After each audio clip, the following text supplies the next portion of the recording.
और बुलेटिन की शुरुआत करते हैं अभी की बड़ी खबर के साथ। कश्मीरी पंडित आजहानी सर्वनंद कोल प्रेमी और उनके बेटे वीरेंद्र का आज 33वां यौम शहादत है।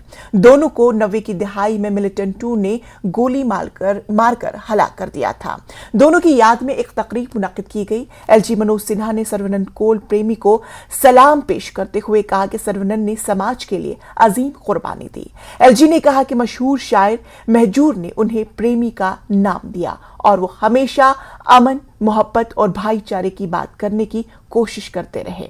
मनोज सिन्हा ने कहा है वो कश्मीरी पंडितों की जलाए वतनी के दर्द को समझते हैं। उन्होंने कहा कि दहशतगर्दी के इकोसिस्टम को खत्म करने की कोशिश की जा रही है और जम्मू कश्मीर में मुस्तकिल अमन को यकीनी बनाने का अहद कर रहे हैं।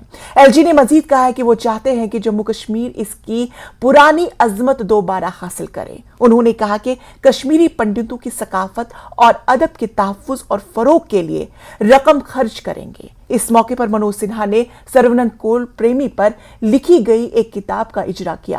अंजानी सर्वनंद कोल प्रेमी के बेटे राजदन प्रेमी ने कहा कि कश्मीरी पंडितों को जलाए वतनी के दौरान बहुत से मसाइल का सामना रहा, लेकिन फिर भी कम्युनिटी ने अपनी सकाफत की हिफाजत की।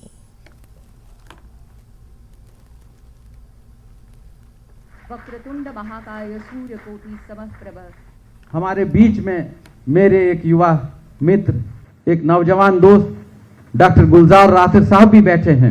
हमारी महफिल में 2 लोग आए और हो सकता है, संभावना है कि यहां से हमारे 2-4 लोग कल वहां चले जाएं। एक रास्ता बनेगा, एक पुल बनेगा। पुल बनाने की बहुत ही आवश्यकता है ताकि वहां के लोग यहां आ सके। कहीं भी देश में, पूरे विश्व में जहां जहां पे हमें लगता है कि वहां के लोग यहां जाएं, यहां के लोग वहां जाएं, ताकि मानवता हो, इंसानियत हो, तो उसके लिए पुल बनाने की बहुत ही आवश्यकता है। गुलजार साहब ने 96th बर्थडे जब मेरे पिताजी का था तो साहित्य अकेडमी ने अपना एक ट्रिब्यूट दे करके उनके लिए, उन दिनों कोविड चल रहा था, तो उन्होंने एक सभा, ऑनलाइन सभा का आयोजन किया और मुझे सेक्रेटरी साहब का फोन आया, राव साहब का, कि हम कश्मीर के एक मायानाज सपूत के इसमें सुमरन में एक थ्रू माई विंडो जिसे कहते हैं, वो टॉक का आयोजन करेंगे। तो वो टॉक डॉक्टर गुलजार राथिर ने किया। जब मैंने वो टॉक सुनी, बहुत सारी नई चीजें सुनने को मिलती हैं। इसीलिए मैं चाहता हूं कि ये जो सारा लिटरेचर है हम तक पहुंच जाए, आम लोगों तक पहुंच जाए, ताकि पता लगे। व्यक्तित्व जिसे कहते हैं, पर्सनैलिटी जिसे कहते हैं, personified in somebody is art, somebody is culture, somebody is language, ये लोगों में आना चाहिए। नहीं तो मेरे घर में जितने भी मैन्युस्क्रिप्ट पड़े हैं मेरे पिताजी के हाथ के लिखे हुए, तो उनका कोई फायदा नहीं होगा। मैं मानता हूं कि सर्वानंद जी मात्र कवि नहीं हैं, बल्कि वो हम सभी के लिए दिव्यता का एक माध्यम है, जिनके जरिए महान आदर्शों पर चलने की प्रेरणा कोई भी ले सकता है। समर्पण की, सेवा की भावदशा का प्रत्यक्ष दर्शन भी मुझे लगता है वो किया जा सकता है। लंबे समय से अनेक लोगों ने दंश झेला है, शब्दों में बयां करना जिन्होंने झेला है वो मैं समझता हूं कि ज्यादा बेहतर तरीके से बयां करते हैं। आतंकवाद ने जम्मू कश्मीर को जो घाव दिया है वो जम्मू कश्मीर का घाव नहीं है, वो पूरे हिंदुस्तान का घाव है। जस्टिस भट्ट ने ठीक कहा। मैं नहीं जानता, लेकिन एक कोशिश जरूर हो रही है कि आतंकवाद और उसके पूरे इकोसिस्टम को समाप्त किया जाए।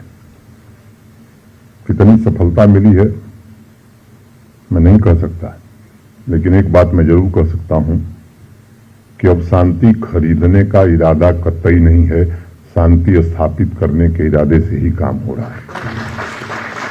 और इसमें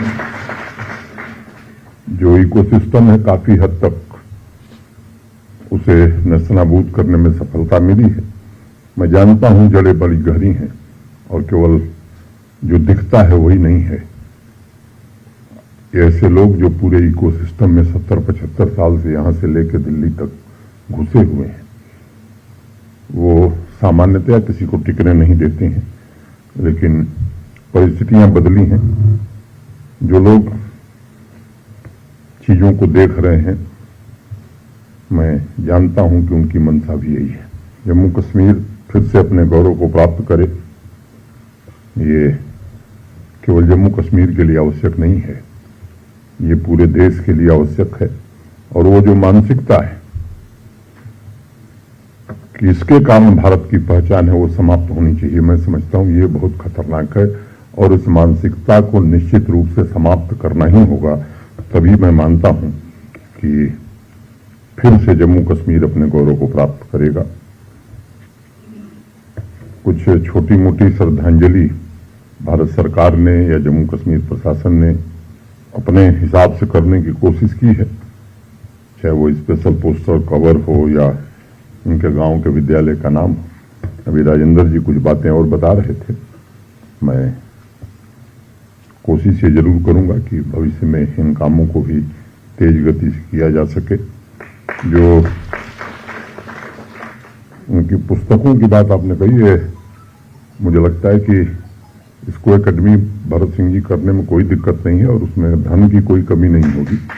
ये काम एक प्रोजेक्ट के रूप में निश्चित रूप से सर्वोच्च प्राथमिकता के आधार पर, सरकारी तौर पर नहीं, ये जम्मू कश्मीर की आने वाली पीढ़ी उस विरासत को समझ सके, उस ज्ञान के भंडार को देख सके। इस परियोजना को तत्काल प्राथमिकता के आधार पर लिया जाए, उसमें जो भी जरूरत होगी स्वीकृति की वो प्रदान कर दी जाएगी। मरकजी हुकूमत ने बड़ी कार्रवाई अंजाम दी है। हुकूमत ने जम्मू कश्मीर में 14 मैसेंजर मोबाइल एप्लीकेशंस को ब्लॉक कर दिया है। इन ऐप्स का इस्तेमाल दहशतगर्द ग्रुपों के जरिए किया जा रहा था। जराये के मुताबिक हुकूमत ने फोर्स सिक्योरिटी, इंटेलिजेंस और जांच एजेंसियों की सिफारिश पर यह कार्रवाई अंजाम दी है। हुकूमत ने पाया कि इन ऐप्स के नुमाइंदे मुल्क में है ही नहीं।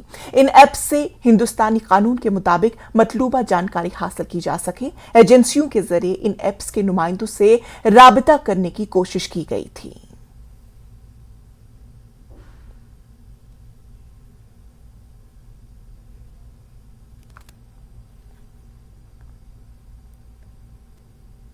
नेशनल कॉन्फ्रेंस की जानिब से